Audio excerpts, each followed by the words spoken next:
Shalom, and welcome to the Parasha Pod. I'm Rav Mordechai Rosenberg, here with Rav Menachem Leibtag, and we are talking Torah together. Wherever you are, whatever you're doing, it's time to learn. Parashat Shoftim. Very good. Parashat Shoftim starts with a lot of different authority figures. We've got the judges, the Kohanim, Supreme Court. We've got the kings as well. It seems... You have prophets and... prophets. It seems like this Parasha is a lot about authority. We get told you can't deviate from what they say, left or right. We get told that anybody that doesn't follow the authorities gets in terrible trouble. Yeah, death penalties all through the book. Right. So it seems like this Parasha is very, very focused on obeying authority. But when I look at the prophets, especially somebody like Yirmiyahu, I think that it's very important for us to have a healthy anti-authoritarian attitude as well. So are we being encouraged to be subservient, submissive to authority, or should we be prepared to challenge authority? So the question, obviously the ultimate authority is God. Right. Now, notice there's a lot of different types of leadership here, of authority. Mm-hmm. There's the king, there's a political leader, there's a judicial system, what we call nowadays a balance of power. There's also an education system, the Kohanim and Levim, who are primarily educators. Okay? We have Nevi'im, who are sort of guiding the nation, in what direction to go in. And the question, who do you listen to? And who appoints the king? Obviously, he's appointed by the people, even though he has to be nominated by God. But he's representing. If there's someone representing God, by definition, that's the Kohen. The Kohen or the Navi. A Navi is God's spokesperson. The Kohen is someone representing a God. If you want someone who's representing the people, there's no doubt that's going to be the king. Remember, Melech means Nimlach. He was appointed by the people. Now, does God give him? That's a great question. In modern day politics, not modern meaning last couple hundred years, about divine right. Who gives the king the right to rule? Who gives any, good old, Locke and Hobbes and social contract? And what gives anyone the right to have dominion over another person? Is it a social contract? That's a whole topic for discussion, not in Chumash, but Chumash seems to be a balance of power where the king is representing the people. The judicial system seems to be appointed by the people. It's not clear who appoints the judges, but we'll see there's a connection between the judges and the Kohanim. We'll see in a minute, because when you go to the authority, you go to the Shofet or the Kohen. It seems to be in the question of what's the connection between them. So that we have to see. But in general, I think Chumash has a very beautiful balance of authority. On the one hand, there's one key authority, God, but by having so many different institutions of authority, that's going to create a certain balance between them, and how to balance between them. And that's every society has to find that balance. But I think it begins. I like to differentiate between legislation and education. No matter what legal system you have, it can be exploited, right? Yeah. And therefore, it's like there's gun control. So you need legislation or education. So you need a combination of both. But I think Chumash is primarily about education. Interesting.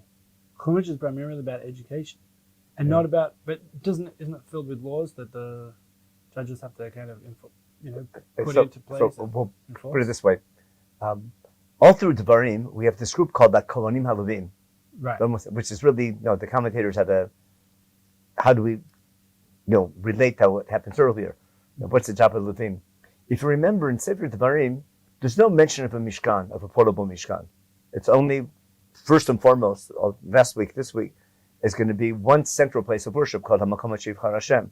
Right. So, if the Levim's job is no longer to carry the Mishkan from place to place, what's their job? I think the giveaway is at the end of the book in Moshe's blessings to the different tribes. What's the job of Shevet Levi? Shevet Levi is Yoru Mishpatecha Le'Yakov. It's their job to teach the laws to Jacob. In other words, Chumash and Sefer Devarim, which remember we talked about, these are laws for a nation representing God. To make sure this nation is a nation representing God, it needs education. To make sure there's educators, I'm separating one entire tribe that's over 10% of your population, and I'm funding them. And I'm purposely not giving them the land, so they can't work in agriculture. And basically, they're almost forced to go into education. they're supported by 10% tax that the rest of the country pays. Anyone in agriculture has to pay for that. And this guarantees me I have a core of teachers and an entire shevet that's dedicated to studying the Torah, to carry the Torah. It's called the nusei. They carry the aron, they carry the brit. Like the message of the yeah, no, they're carrying the job of the Kohanim. It says that at the end of this week's Parasha, in Parasha Aleph, when we have the Egla Rufa story, when there's an unsolved murder case, who has to come? The elders. It's a great example of a balance between leadership. The elders of the closest community have to take responsibility. They have to make a statement. But who else is invited? It's besides the elders. It says v'nikshua in chapter 21, verse 5, Parasha Aleph pasuk Hey, v'nikshua hakohanim b'nei Levi. Yeah. Okay? Kivam b'char Hashem Elohecha l'sharto. They were chosen by God to serve Him, to serve God, not in the sense of just working in a temple, but to serve Him, to teach His Torah. Levarech b'shem Hashem, to bless in the name of God. Ve'apiyam yeh kol ri v'chol naga. And they are the deciders of every type of judicial system. So we see right away that here, the job of Shevet Levi is not just to teach Torah, but also to be judges, to judge the people. Now, to be a good judge, you have to know the law, called Choshen Mishpat. Right. To know the law, you have to go to law school, you have to study. If you're busy working in the field, you don't have time to study.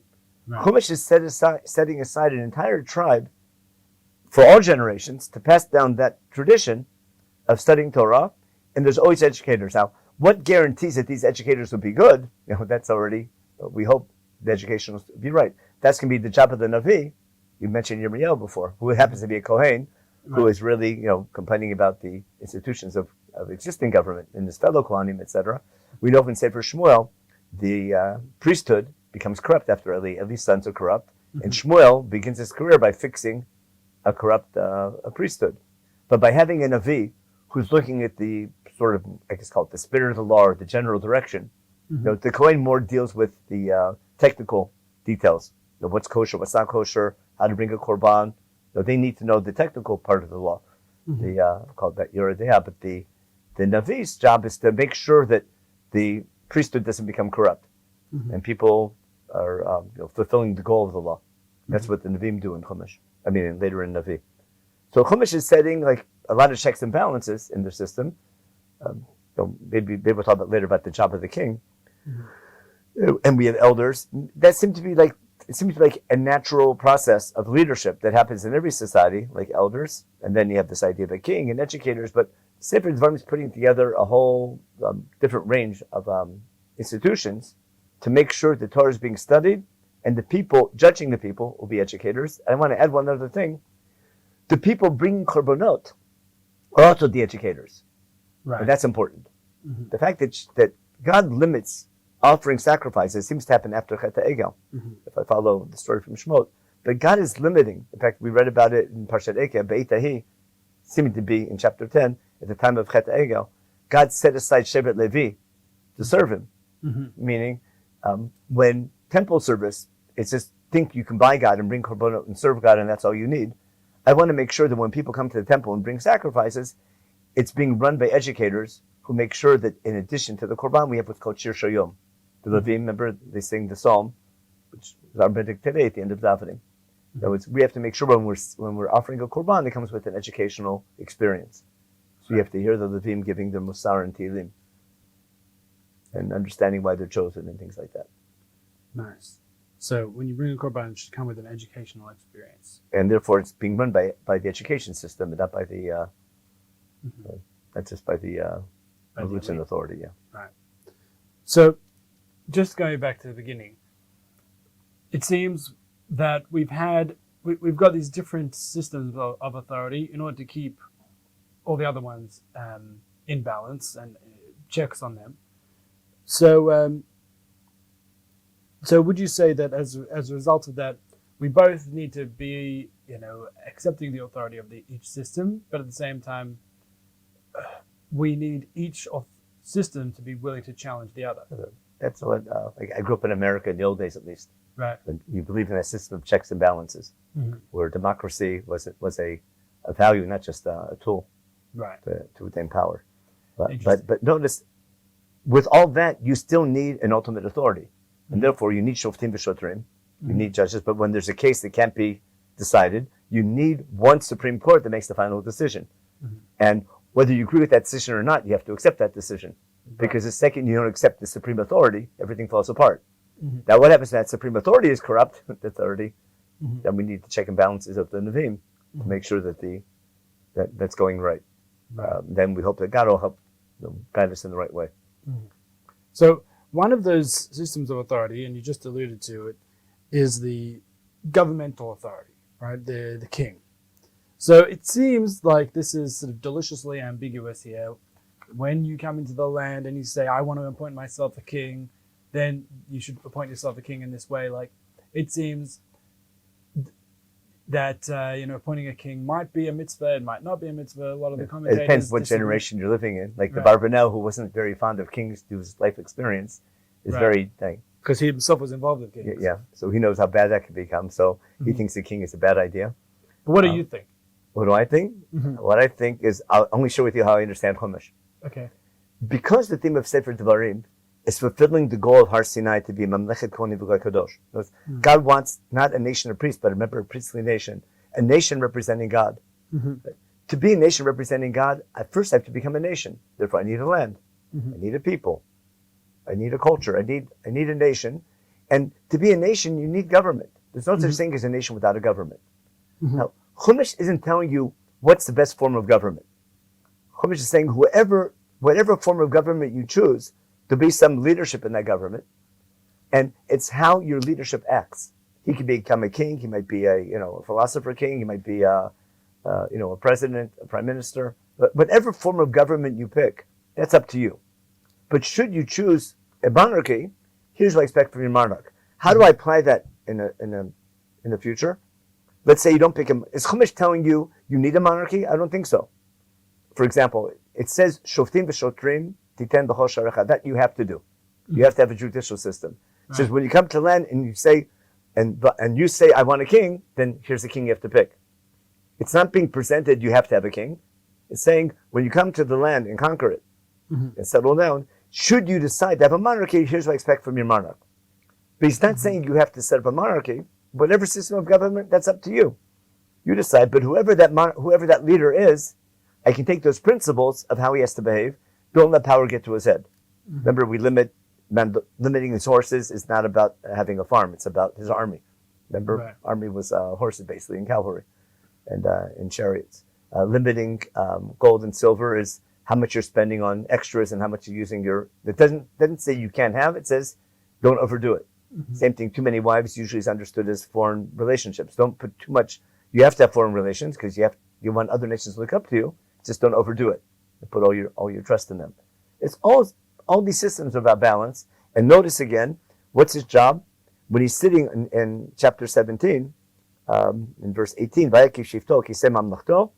he's sitting on this throne, he has to write this Torah, which is the laws of Sefer Devarim, in front of who? In front of the Kohanim and Levim. He has to make sure that he's guided by the education system.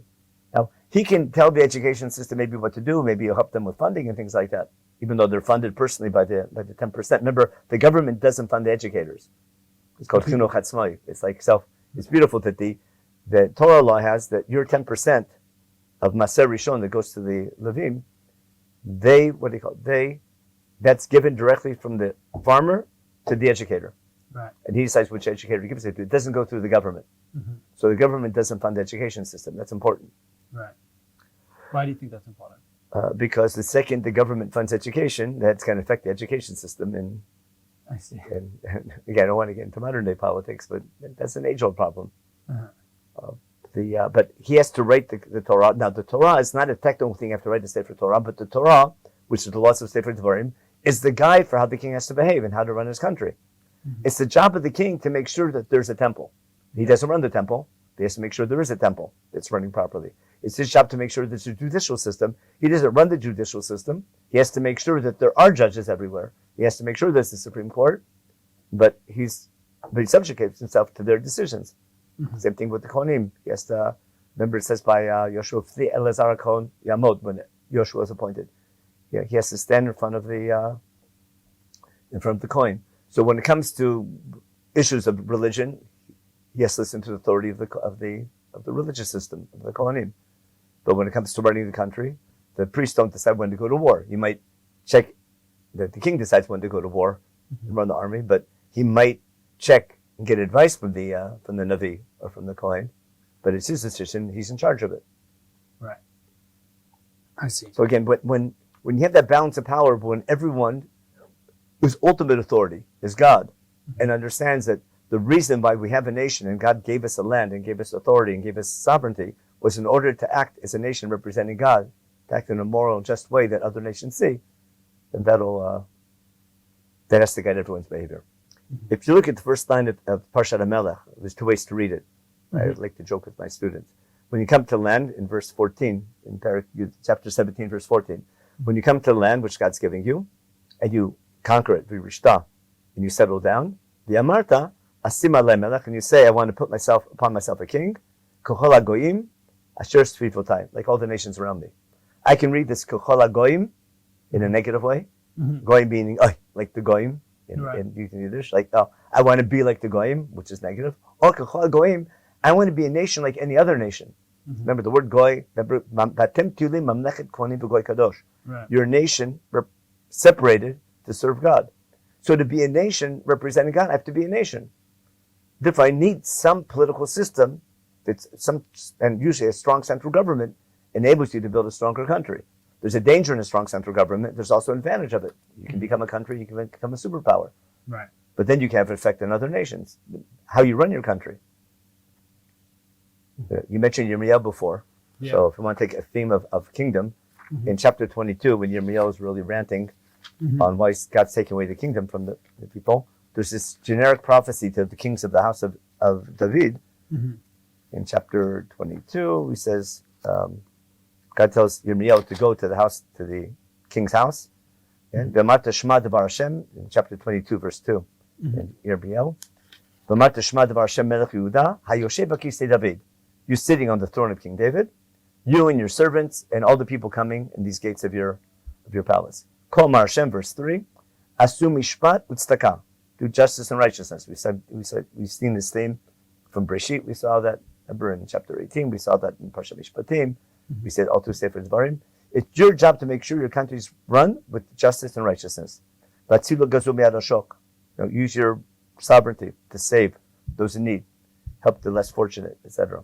Make sure there's no people taking advantage of others. Take care of the orphan, the widow, the stranger. Don't cheat one another in business. And make sure there's no innocent blood spilled, etc. And if you do that, you'll keep your kingdom and fine. If not, you've lost it. And therefore, Yirmiyahu was saying when the country's not running the nation in a way that sanctifies God, that God can't let that remain. He'll send warnings and warnings, but that can't remain forever. Sooner or later, something's going to have to happen as a wake-up call. Right. So if they're not keeping the balance of power as it should be, and they're not running the system properly, then they'll lose it. Yeah. Therefore, the king. That's why David's right to the throne, and Am Yisrael's right to the land for the same idea is to be a nation representing God. Now, we saw that in Tehillim 72. Remember? Yeah. When Shlomo tells his son, David, right? He's more lit Shlomo for Shlomo. Make sure your kingdom is going to be one doing justice and righteousness. Nice. Okay. So speaking of Shlomo, we've got the three things that a king is not allowed to do. Too many wives, too much money, and too many horses. Okay. Right. And Shlomo does all of them. Supposedly the wisest man of all time, who gave us some of the great wisdom literature of our own books. And I love Shlomo's stuff. I like Shir Hashirim, Koheles. But how does he, and Mishle, how does he get it so wrong? So you're assuming that the book of Kings, Sefer Melachim, is written as a history book, and it just so happens that, hey, he failed on all three. Right. It could be the other way around. Sefer Menachem is written by a Navi, whose job is to criticize the king, and Shlomo builds up a great kingdom, does great, but something goes wrong towards the end of his kingdom. Yeah. What's the reason for it? Depends what newspaper you're reading. Okay. When things are going bad, guess who's to blame? So as a prophet in Sefer Melachim, right, what's Yirmiyahu doing? He's noting that, almost in a beautiful way, he he talks about in the end of chapter 10 in Sefer Melachim, quoting from the works of Natan, talks about how great Shlomo's palace was, how much gold and silver he had, and how big his cavalry was, how big his army was, etc., in a positive way, right? And then goes right to chapter 11 with the revolt of Yerovam, which begins that, and starts about, too many wives, and his wives led him astray. Right. Now, what's the Navi doing? The Navi is using a formula, basically, from Sefer Devarim to explain the downfall of Shlomo. Mm-hmm. It's not, here's Sefer Melachim is just a dry history of the first kingdom. It's that Yirmiyahu in Sefer Melachim is presenting the story of the fall of the kingdom. From the great heights of Shlomo, how things fall apart because we weren't following the Torah properly, which is Yirmiyahu's message, basically. In other words, not just I have to read Sefer Melachim as a work of prophecy, not a work of history. I can learn history from it, but Yirmiyahu has to explain what went wrong with the kingdom. Now, what was Shlomo's Havamina? What was he thinking? Right. By having too many wives. Why would he think that he's the exception and he can? Because when things are going good, I'll go back to the beginning. Why are the leaders of the tribes so eager to sign a treaty with the Givonim, who claim to be from far away? The Givonim pretend to be a nation from far away, and they say, "We heard all about how great your God, and we want to sign a treaty with you." Oh, that's what we're all about. Why are they so quick to sign? It's working. We just landed in Israel, and it's working already. People from the other nations are coming to find God, and they sign. No reason to ask anybody. It's a done deal. It's great. Mm-hmm. They find out later on they were being tricked. Okay. But when you understand that your goal is to be a nation representing God, and the more relationships you have with other nations, you can sanctify God. It makes sense why Shlomo marries so many other wives. He doesn't need a harem. He doesn't need it because there aren't enough Jewish women to marry. All the foreign wives are basically foreign relationships. That's signing treaties with other nations. Mm-hmm. And the way you made treaties with other nations, you married the daughter of the other king. Mm-hmm. That went till medieval Europe had the same thing. Mm-hmm. And therefore, when he marries the daughter of Pharaoh, we're on the map. Right. And we have an effect already on Egypt. And all these wives, everyone has their. He builds them houses or embassies in Jerusalem. Now he means well. So you say the palaces for all these wives are actually embassies. They're embassies. Now why? Because if Shlomo is changing the society from agricultural to industrial, and now we have shipping lines, and we have construction and building projects, 50% of people are no longer in agriculture; they're in business. Mm-hmm. And I need scientists, I need architects, I need engineers, etc. And you travel to other nations. I have to take care of horses and cavalry. I need army people. So I become professionals. I'm not home anymore. And if it's done well and slowly and carefully, it can go great. When you grow too fast, too quickly, things get out of hand. So that's why Chazal say, Shlomo said, Ani arbe v'lo asur. It doesn't say not to have them, just don't overdo it. What does it mean to overdo? Want to take a practical example? Let's say you're living, in Tine, and you want to make aliyah, but I need to have enough money. I can buy myself a proper house, an apartment, and afford education for my children, etc. How much do you have to save up before you make aliyah? I'm sure we all have this dilemma. So you need to raise capital to be able to make aliyah, or just even if you're not making aliyah, if you want to build, a healthy, Jewish family, you need capital. You need funding. You need to pay tuition. You want to be able to give tzedakah, etc. How do you balance between the need to be successful at the same time, not to turn your whole life into searching for money? What do you think about during Shmona Esrei? About the stock market or about the education system? Mm-hmm. Maybe even about Shmona Esrei, but your mind always wanders there. Right. So that's Shlomo means well, and you're building an army. I have to bring in horses from Egypt, but then you overdo it. Right. So the Nevi's thing, Shlomo didn't think he was overdoing it, but maybe in hindsight he realized. Interesting. You reckon Shlomo, even in hindsight, himself realized that he'd overdone it? I'm assuming if he's the wisest of all men. I see. The fact you're wise doesn't mean you don't make mistakes. Interesting. Many wise people make mistakes. Interesting. So you're saying, don't overdo it is a thing that might be subjective, and Shlomo didn't think he was overdoing it, and therefore, only in hindsight we really understand that he'd overdone it. It's not only with the king. Every person has that dilemma in his own life. That's why you need the balance between values in education, etc. Very nice. Okay. Thank you. Well, I suppose that's really kind of allayed some of my concerns about Shlomo Hamelekh. Because, I mean, on the one hand, he brought us to one of our greatest times in history. On the other hand, it all fell apart pretty drastically. Again, the job of Sefer Melachim is to explain what went wrong, Right.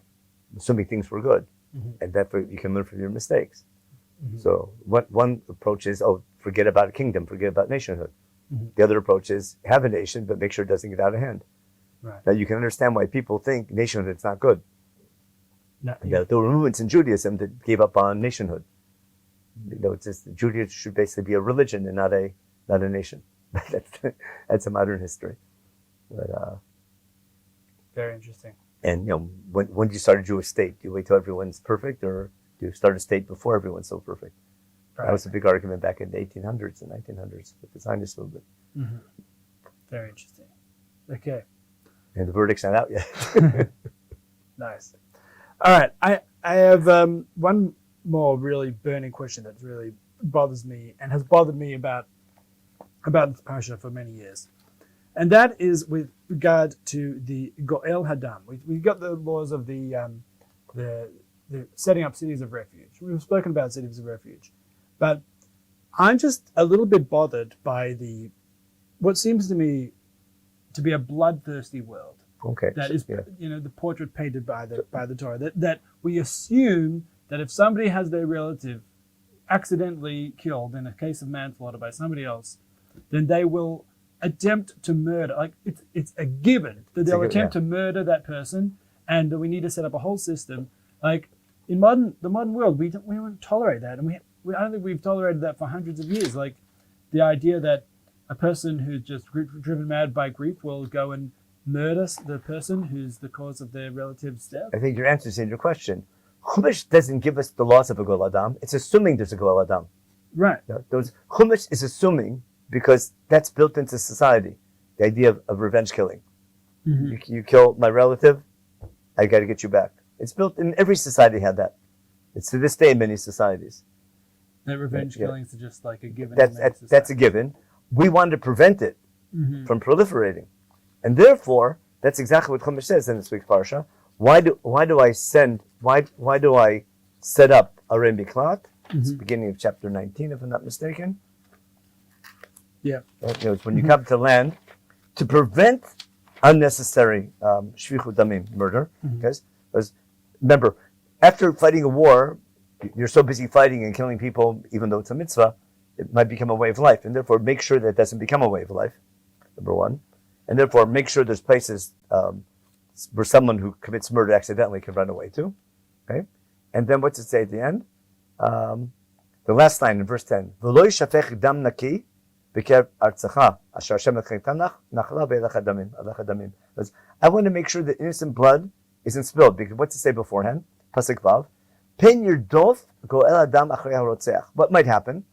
Not because he's chayav, but rather it's just natural. It's going to happen. The goel adam, the family, the relative, is going to chase him. Ki yecham levavo. He gets angry. People do things in anger. That's nothing new. That's nature. Okay. Bisigo, okay, because he might catch up with him because it's far away, the Yirmiyahu, if it's not one available close by. Biko nefesh, v'lo ein mishpat mavet. He doesn't deserve to die. Ki lo sonei lo mitmol shosham. Therefore, let the judicial system decide. I need the Yirmiyahu to give us time for everyone to cool down and have a proper trial, and let the judges make the proper decision. Because I want to make sure that we don't become it's the law of Yirmiyahu is to prevent the society you're talking about. Chumash isn't accepting that.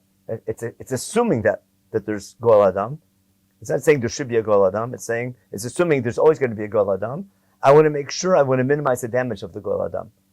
And therefore, have a Miklat, if your borders widen, at 3 more on the other side of the Jordan, if you need.